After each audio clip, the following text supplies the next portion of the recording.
흐린 날씨에도 불구하고 이렇게 예배 자리에 나오신 우리 성도님들에게 하나님께서 큰 은혜 베풀어 주시기를 원합니다. 오늘 읽었던 말씀은 우리들이 너무나도 알고 있는 그 요나서죠. 저도 우리 지체들과 함께 전반기 때에 이 요나서로 말씀을 함께 나눴던 적이 있는데요. 이 요나서를 보면서 제가 많은 것들을 생각했습니다.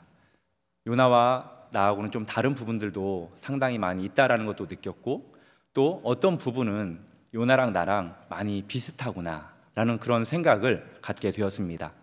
특별히 많이 비슷하다라고 생각했던 그 부분은 다름 아닌 믿지 않는 자들, 내가 싫어하는 자들이 구원받게 되는 그 사실이 저는 많이 싫었었거든요.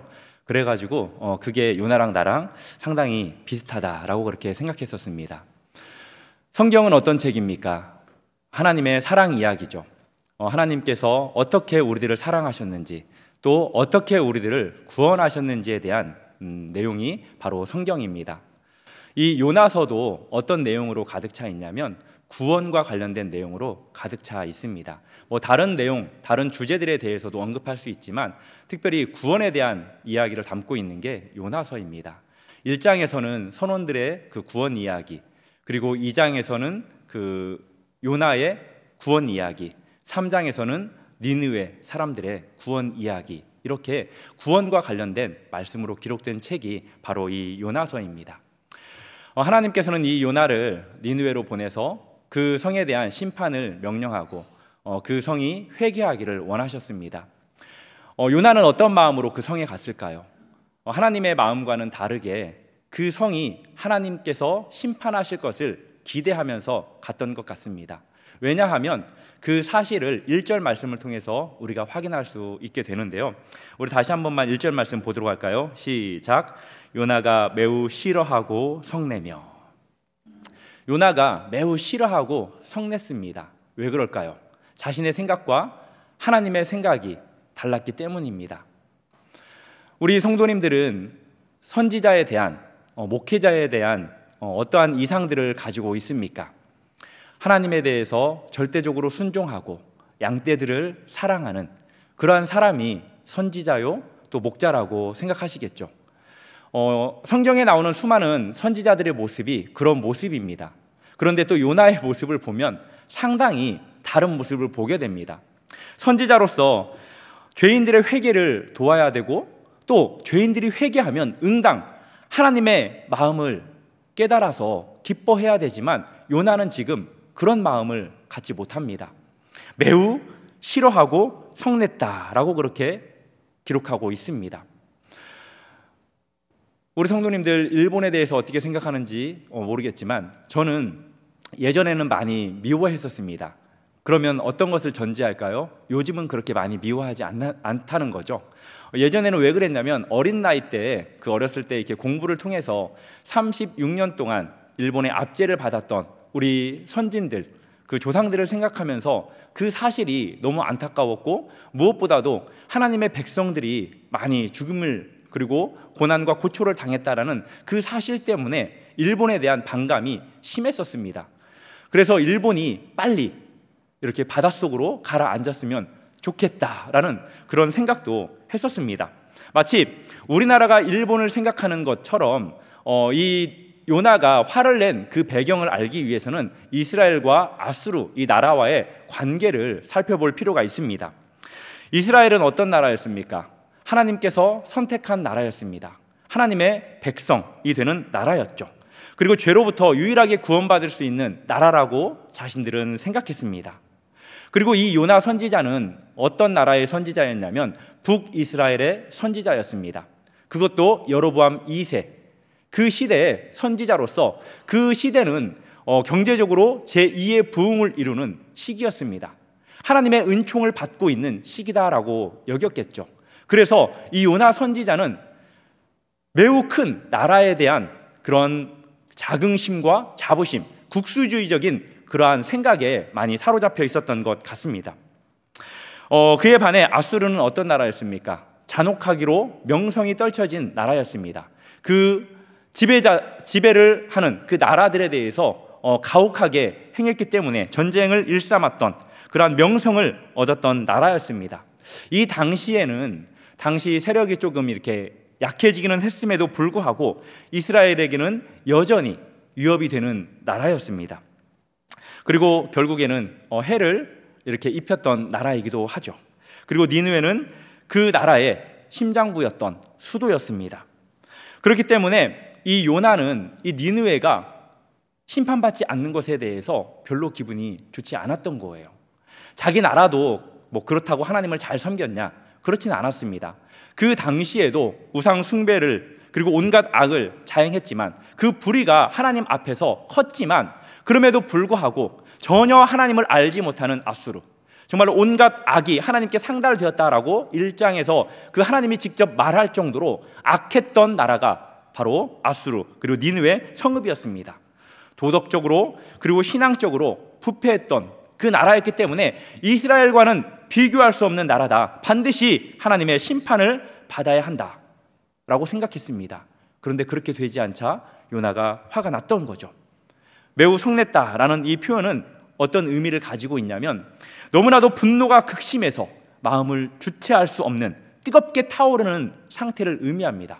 우리가 화가 나면 어떻습니까? 얼굴이 빨개지는 그러한 상태처럼 표면이 몹시 뜨거워지는 그러한 상태가 지금 요나의 상태였습니다. 그리고 매우 싫어했다라는 것은 무엇이 싫어서 그랬을까요? 하나님께서 그들을 용서했다라는 것, 그것이 요나에게는 가장 먼저는 싫었습니다. 그리고 요나 자신이 멸망을 선포했음에도 불구하고 멸망당하지 않는 그 니느웨 성읍을 보면서 자신의 위상이 땅에 떨어져서 매우 싫었습니다. 우리도 그렇잖아요. 무슨 말을 했는데 그 말이 이루어지지 않을 때, 그것이 너무나도 확실한데 그것이 응답되지 않을 때 우리도 기분이 상한 것처럼, 기분이 싫은 것처럼 요나도 그렇게 기분이 상하고 싫어했다라는 것입니다. 그래서 요나는 하나님께 기도합니다. 어떻게 기도합니까? 2절 3절 말씀입니다. 여호와께서 기도하여 이르되 라는 이 말 후에 계속해서 요나가 기도를 하는데요, 여기에는 한 단어가 빠져 있습니다. 어떤 단어냐면은 안나라는 단어인데요, 이 뜻은 슬픕니다, 그리고 이제 간구합니다 라는 의미를 가지고 있습니다. 그러니까 여호와께 기도하여 이르되 슬픕니다. 여호와여, 내가 고국에 있을 때에 이러하겠다고 말씀하지 아니하였나이까? 그러므로 내가 빨리 다시스로 도망하였사오니 주께서는 은혜로우시며 자비로우시며 노하기를 더디하시며 이내가 크시사 뜻을 돌이켜 재앙을 내리지 아니하시는 하나님이신 줄을 내가 알았음이나이다. 여호와여, 원하건대 이제 내 생명을 거두어 가소서. 사는 것보다 죽는 것이 내게 나음이니이다. 지금 요나는 후회하면서 한탄하면서 하나님께 자신의 슬픔의 기도를 올려드리고 있는 것입니다. 그러면서 자신이 왜 다시스로 도망하려고 했는지 그 이유에 대해서도 이야기합니다. 그것은 무엇입니까? 하나님께서 이미 그들을 용서하실 것을 이 요나가 알았기 때문이에요. 이미 용서할 것을 알았음에도 불구하고 그곳에 가야 한다라는 거, 심판을 선포해야 된다라는 거, 그게 선지자로서 부담이 됐을 거라고 저도 생각합니다. 이 요나의 그 고백은 어디에서 나오는 거냐면 출애굽기 34장 6절에 있는 말씀에 근거합니다. 출애굽기 34장 6절에 보면은 이렇게 말씀하고 있습니다. 여호와께서 그의 앞으로 지나시며 선포하시되 여호와라 여호와라, 자비롭고 은혜롭고 노하기를 더디하고 인자와 진실이 많은 하나님이라. 그러면서 5절에는 인자를 천대까지 베풀며, 하나님께서 자신은 여호와다라고 말하면서 자신의 성품에 대해서 모세에게 말씀하고 있는 말씀입니다. 하나님의 성품에 대해서는 우리가 잘 알고 있죠. 크게는 둘로 나눌 수 있습니다. 하나는 공의의 하나님, 또 하나는 사랑의 하나님이십니다. 이렇게 둘로 나눌 수 있는데 우리는 이 하나님의 성품이 어떻게 우리에게 작용되기를 원합니까? 나에게 공의를 베푸는 하나님이 되었으면 좋겠습니다 라고 말할 사람은 없을 겁니다. 저도 그래요. 말씀을 준비하면서 정말 하나님의 정의와 공의가 나에게 임한다면 나는 이 자리에 설 수 없음을 너무나도 잘 알고 있기 때문에 하나님께서는 가능하시면, 아니 나에게 사랑만 베푸셨으면 좋겠다라고 그렇게 생각이 들더라고요. 그런데 우리는 타인에게는 어떻게 하나님의 성품을 적용하기 원합니까? 제발 공의 좀 베풀었으면 좋겠다. 저 사람 보면 정말 빨리 하나님께서 어떻게 좀 해주셨으면 좋겠다라는 그러한 생각을 하면서 나에게는 사랑을, 상대방에게는 공의를 베푸는 하나님이었으면 좋겠다라고 우리는 생각할 때가 많이 있다라는 거예요. 하나님의 성품을 잠깐 여기서 짚고 넘어가겠습니다. 첫 번째는 은혜로운 하나님입니다. 은혜롭다. 이것은 무엇을 의미합니까? 아무런 자격 조건이 없음에도 불구하고 하나님께서 거저 선물을 준다라는 거예요.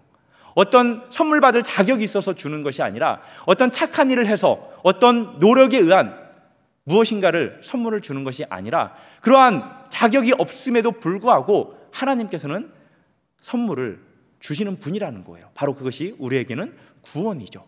바로 이 성품을 하나님께서 가지셨다라는 겁니다. 그리고 또 하나는 자비입니다.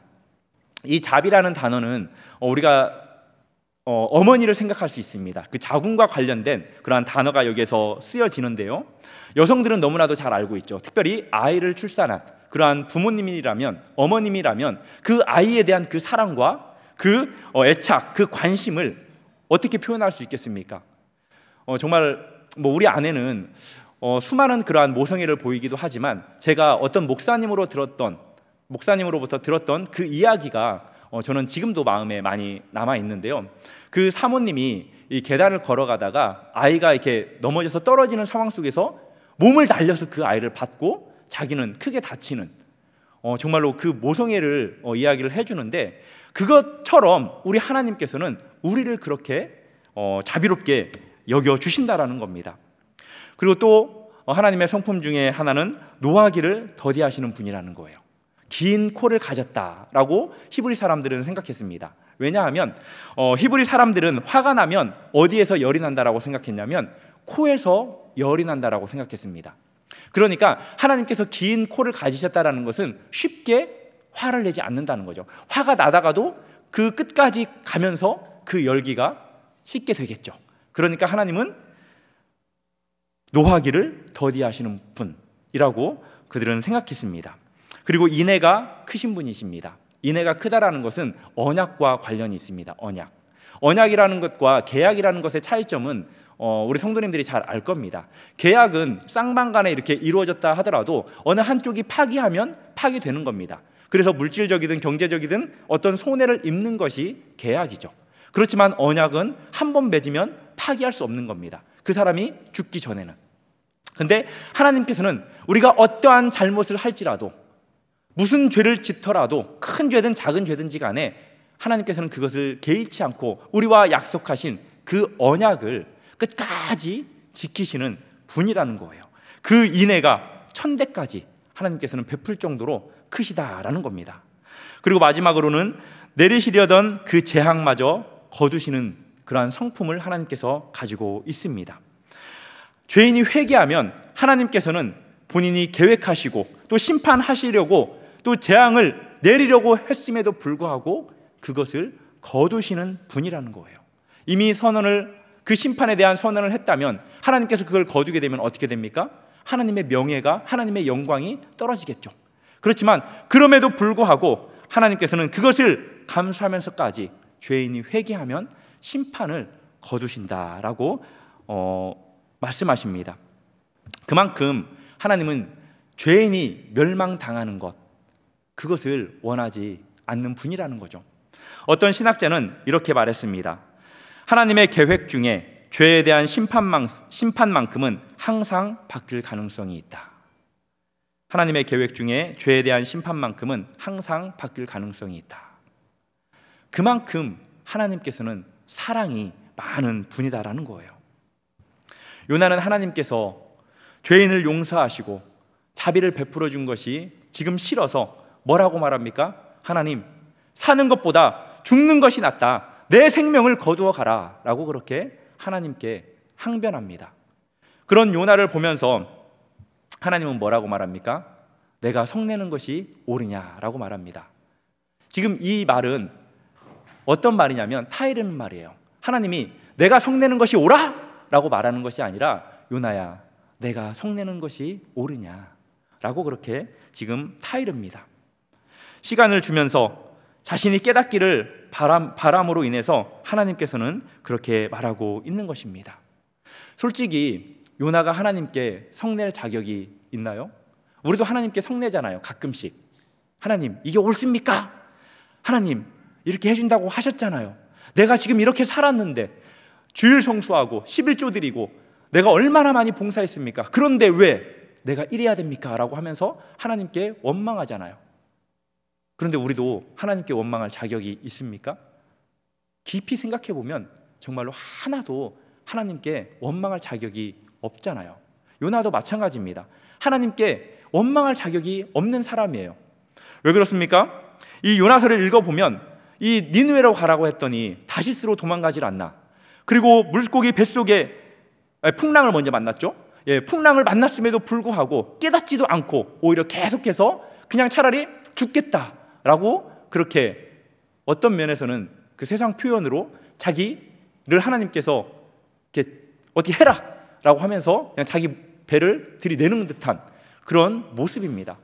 물고기 뱃속에 들어가서야 거의 죽을 것 같으니까 마지못해 기도했던 게 요나 아닙니까? 그럼에도 불구하고 그런 억지를 쓰는 그 요나를 하나님께서는 책망하지 않고 요나야, 네가 화내는 게 맞냐? 생각해봐라. 네가 어땠냐? 네가 이렇게 하지 않았냐? 라고 하면서 깨닫기를 원했던 거예요. 내가 하나님이었다면 아마 요나를 그냥 그래, 너는 물속에서 그대로 가라 라고 했을 것 같아요. 내가 너 말고 사람 없겠냐? 내가 다른 사람 들어서 내가 그 니느웨를 구원하겠다라고 그렇게 생각할 수도 있었겠지만 하나님은 그렇게 하지 않고 끝까지 요나를 사용하는 것을 보게 됩니다. 그것도 하나님의 성품이라고 저는 생각합니다. 한번 택하시면 버리지 않고 끝까지 사용하시는 우리 하나님의 성품인 거죠. 그러면서 하나님의 교육이 시작됩니다. 그게 우리가 잘 알고 있는 하나님의 실물 교육입니다. 박넝쿨, 그리고 벌레, 또 하나는 동풍이죠. 이 요나는 이 실물 교육을 받기 전에 어디로 가게 됩니까? 성읍 동편으로 나가게 됩니다. 그리고 초막을 짓고 무슨 일이 일어나는가 보려고 해요. 무슨 일이 일어나는가? 왜 보려고 했을까요? 그 니느웨 사람들, 그들이 어떤 사람인지를 요나는 잘 알고 있었기 때문입니다. 하나님이 용서하셨다 하더라도 그들은 본래 하나님을 처음부터 알았던 사람들이 아니기 때문에, 그리고 처음부터 착하게 살았던 사람들이 아니기 때문에 다시 그 인간의 본성에 의해 그 죄악으로 인하여서 다시 예전으로 돌아갈 것이다. 그렇기 때문에 하나님께서 다시 범죄하는 그들을 심판하게 될 것이다. 내가 다시 범죄의 길로 돌아가는 그들의 모습과 또 하나님이 심판하는 그 모습을 내가 동편에서 보겠다라고 생각해서 높은 곳에 초막을 짓고 그곳에서 그 니느웨 성을 바라봅니다. 그런데 그 요나를 보면 초막을 짓습니다. 우리 성도님들 같으면 그곳에서 초막을 짓겠습니까? 아니면 장막을 짓겠습니까?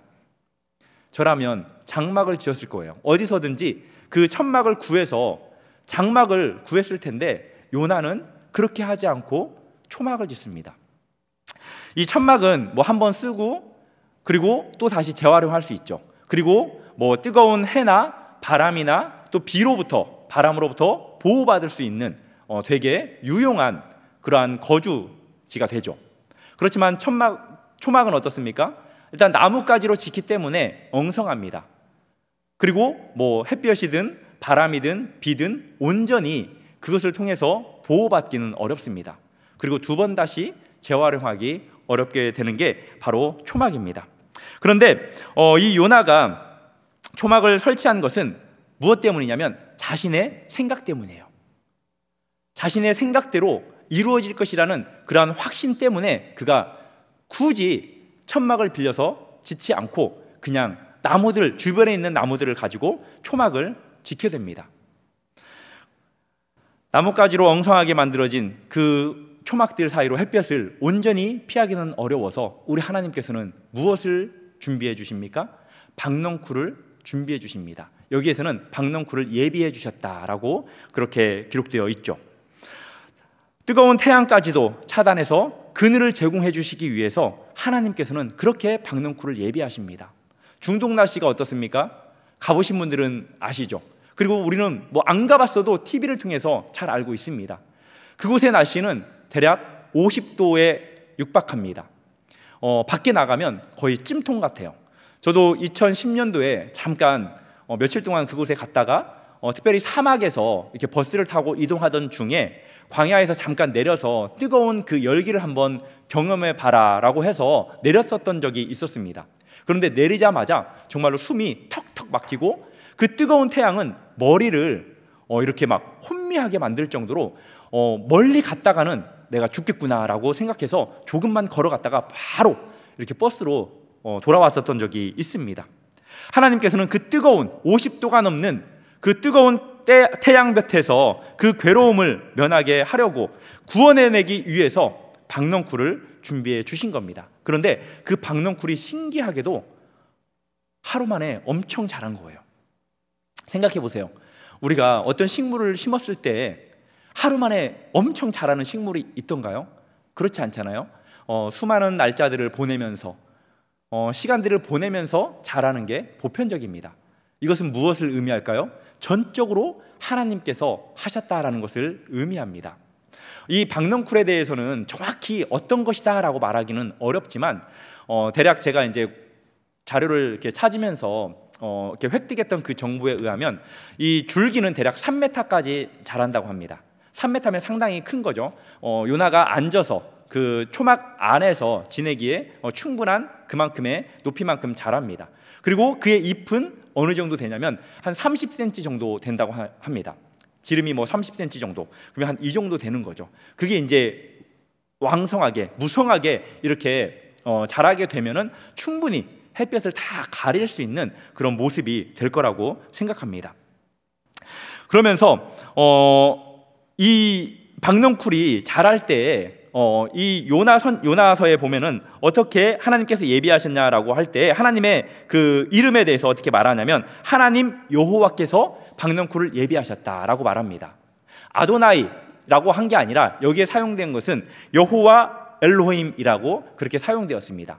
이 아도나이는 이스라엘의 하나님이라면 이것은 온 천지를 창조하시고 다스리시고 통치하시는 그 하나님을 의미합니다. 그러니까 하나님께서 이 식물까지도 모든 것을 다 다스리시는 분께서 박넝쿨을 지금 예비해 주셨다라고 말하고 있고 하나님께서 예비하신 일이다라고 그렇게 말하고 있는 것입니다. 하나님께서 예비하신 것이 큰 물고기, 그리고 여기에서는 박넝쿨, 그리고 벌레, 동풍까지도 하나님께서 다 예비하셔서 지금 요나를 이렇게 교훈하고 있는 것을 보게 됩니다. 이 박넝쿨 때문에 요나가 어떻게 합니까? 엄청 기뻐해요. 이 성경에 보면 크게 기뻐하였다라고 기록하고 있습니다. 요나가 기뻐한 건 요나서를 읽어보면 여기가 처음이에요.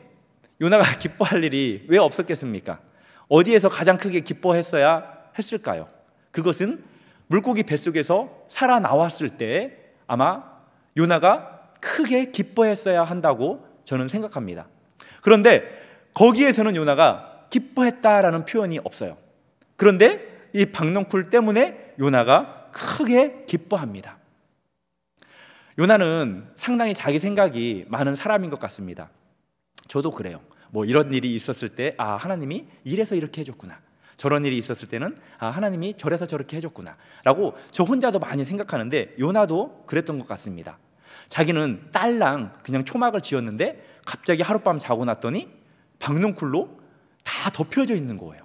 뜨거운 태양 아래에서 시원하게 지금 니느웨 성을 보고 있는 겁니다. 어떤 기분이 들었을까요? 하나님이 이렇게 해주셨군요. 요나도 알고 있었어요. 하나님, 나를 이해해 주시는군요. 하나님, 내가 저 니느웨 사람들이 멸망당하는 것 하나님도 원하는 건가요? 하나님, 그래서 이렇게 나를 그거 보게끔 하시기 위해서 이것을 지금 만들어 주시는 건가요? 라고 착각하고 있는 겁니다. 왜 그렇게 착각을 했을까요? 자신이 목숨 걸고 기도했거든요. 하나님, 차라리 내 목숨을 거두어 가소서. 우리 그렇게 기도하잖아요. 이거 안 들어주실 거면 내 목숨 거두어 가려고. 근데 목숨은 안 거두어 가시고 이렇게 초막 지은데 박넝쿨이 덮어버리니까 요나가 내 목숨 건 기도가 응답되었구나 라고 그렇게 착각했다라는 거예요. 하나님은 왜 이 박넝쿨을 주셨습니까? 하나입니다. 요나가 깨닫게 하시기 위해서. 바로 이 박넝쿨을 통해서 니느웨에 내려질 그 심판이 너에게 내가 내리려고 한다. 그것을 통해서 네가 깨닫기를 원한다 라고 하나님께서 원하셔서 이렇게 박넝쿨을 주신 거예요. 그 다음에 벌레를 통해서 심판하시잖아요. 작은 벌레를 통해서 심판하십니다. 하나님께서는 모든 것을 다스리시고 통치하시죠. 이 박넝쿨은 여호와에게 있어서, 하나님에게 있어서 니느웨와 같은 것이었습니다. 따라서 박넝쿨을 벌레에게 갉아먹히는, 그렇게 하는 것은, 시들게 한 것은 니느웨가, 그 성읍이 하나님에게는 무너지는 것과 같은 것이었습니다. 요나에게 박넝쿨이 소중했던 것처럼 하나님께서는 니느웨가 그렇게 하나님에게 아끼고 소중한 것이었다라는 것을 이 요나가 알기를 원했다라는 거죠. 하루아침에 또 이게 다 갉아 먹어졌습니다. 간밤에 해 뜨기 전에는 벌레를 통해서 박넝쿨을 다 갉아먹게 하시더니 해가 뜬 후에는 하나님께서 무엇을 예비하셨습니까? 동풍을 예비하십니다. 동풍을 예비해서 솟아나는 그 햇살과 더불어 요나 쪽으로 불게 합니다. 우리 성도님들, 우리 온도가, 우리 사람의 온도가 몇 도죠? 36.5도라고 하죠. 그런데 우리가 어느 정도의 그러한 뜨거움을 이렇게 접했을 때 뜨겁다라고 여깁니까? 저는 어렸을 때는 100도인 줄 알았어요. 100도는 죽습니다. 죽어요. 어느 정도 우리가 온도가 됐을 때 뜨겁다라고 이렇게 여기냐면은 한 39도, 40도 이렇게 넘어가면 뜨겁다라고 여깁니다. 그렇죠? 목욕탕 가보신 분들 아시잖아요. 물 온도가 39도, 40도, 이렇게 42도 되면 뜨겁구나라는 것을 여깁니다. 그 중동 날씨가 몇 도라고 했죠? 50도가 넘습니다. 그 뜨거운 그 햇살에 그 공기를 이렇게 요나 쪽으로 몰아온다고 생각해 보십시오. 50도면 거의 죽어갑니다. 요나가 바로 그 바람에 의해서 거의 혼미백산하게 됩니다. 거의 열사병으로 오래 노출되면 죽게 되죠. 그래서 요나가 또 하나님께 기도하죠. 하나님, 차라리 죽여주시옵소서. 내가 죽는 게 낫겠습니다 라고 그렇게 하나님께 또 간구합니다. 3절에서 죽기를 구한 것은 아까 이야기했듯이 바로 하나님께서 심판하시기로 했다가 자기가 심판을 명령했음에도 불구하고, 선포했음에도 불구하고 그들이 회개해서 하나님께서 그들을 심판을 철회한 것, 바로 그것 때문에 자존심 상해서 요나는 그렇게 죽기를 간구했었는데, 이 8절에서는 단지 날씨로 인해서 불편함을 느꼈기 때문에 이 요나가 죽는 것을 하나님한테 기도합니다.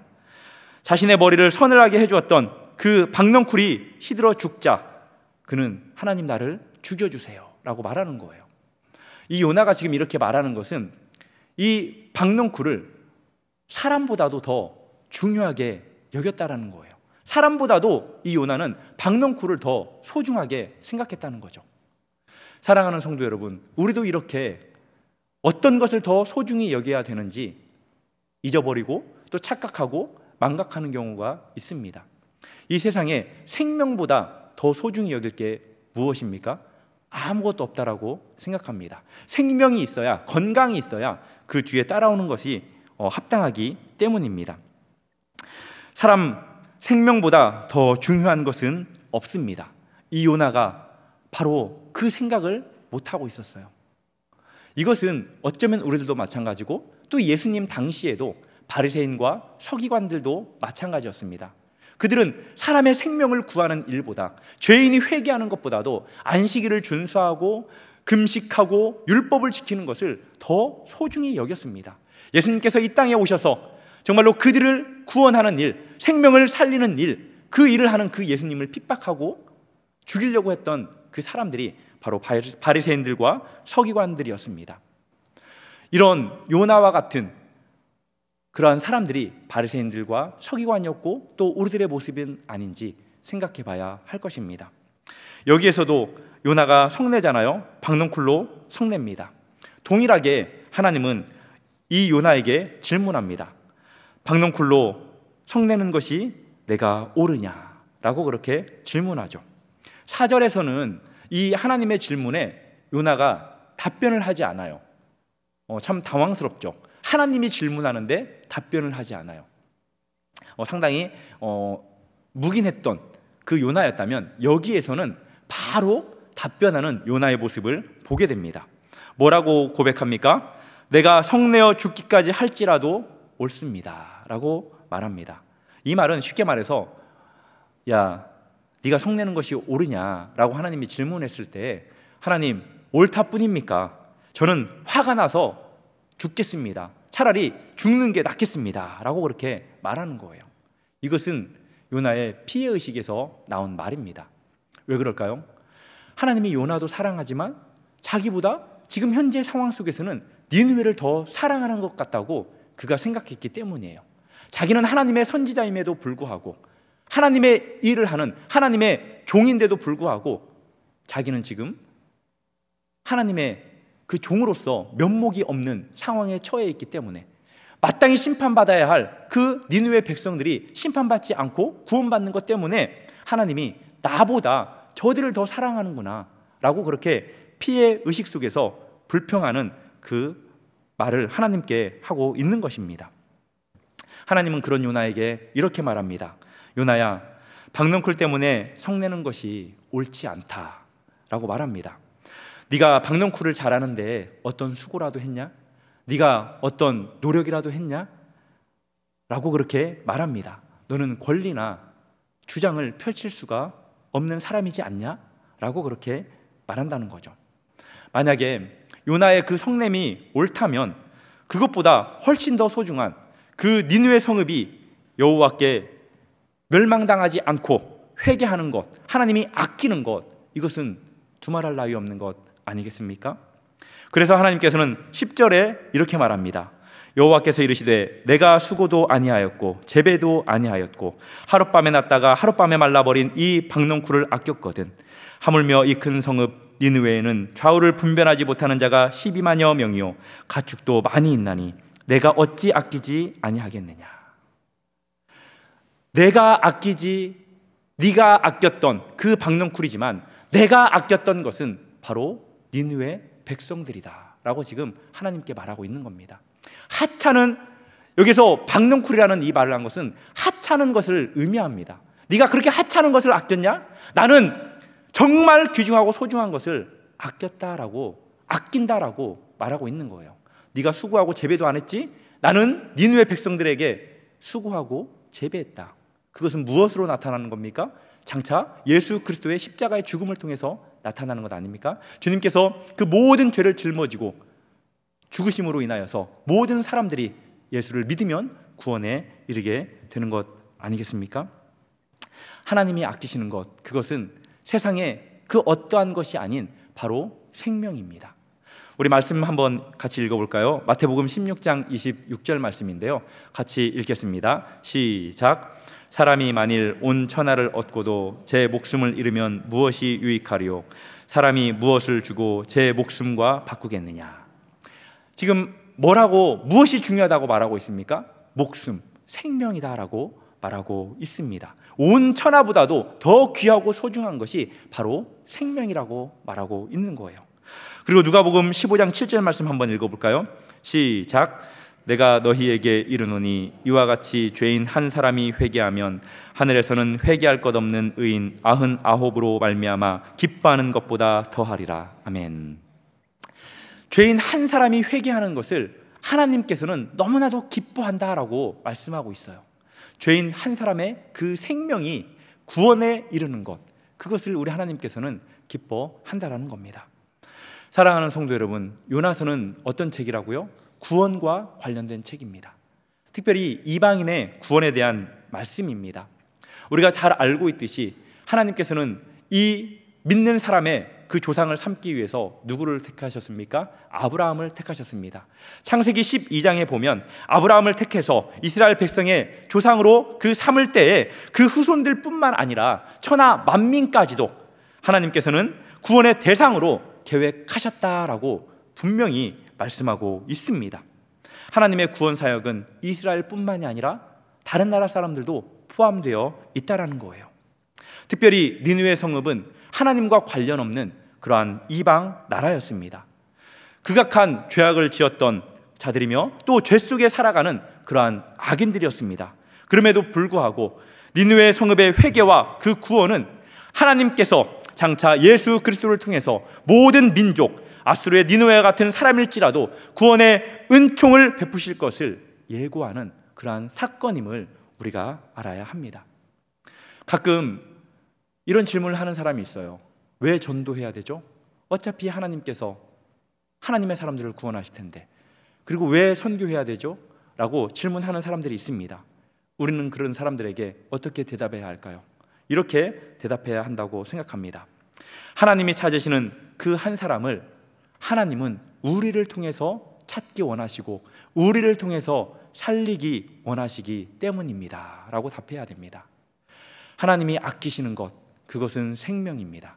우리의 생명뿐만이 아니라 하나님은 다른 사람들의 생명도 아끼신다라는 그 사실을 기억하시고 그 생명을 우리도 사랑했으면 좋겠고, 하나님께서 사랑하는 그 생명을 찾는 일에 우리의 인생이 들여졌으면 좋겠습니다. 또 그 생명을 찾아 나선 우리 선교대원들, 그리고 또 찾아 나설 우리 선교대원들을 응원하며 그들을 위해서 함께 기도하는 저와 우리 성도님들 되기를 주님의 이름으로 축복합니다. 우리 다 함께 찬양하고 함께 기도하도록 하겠습니다. 한 사람이라는 찬양입니다.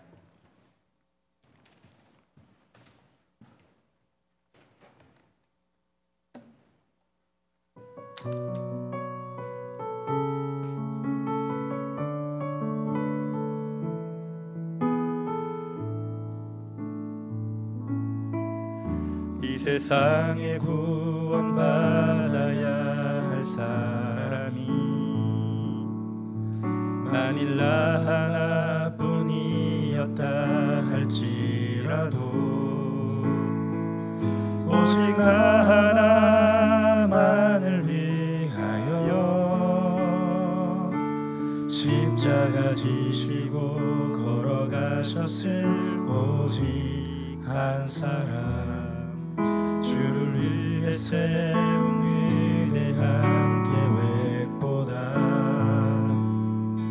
의의를 어떠하려 한 방법보다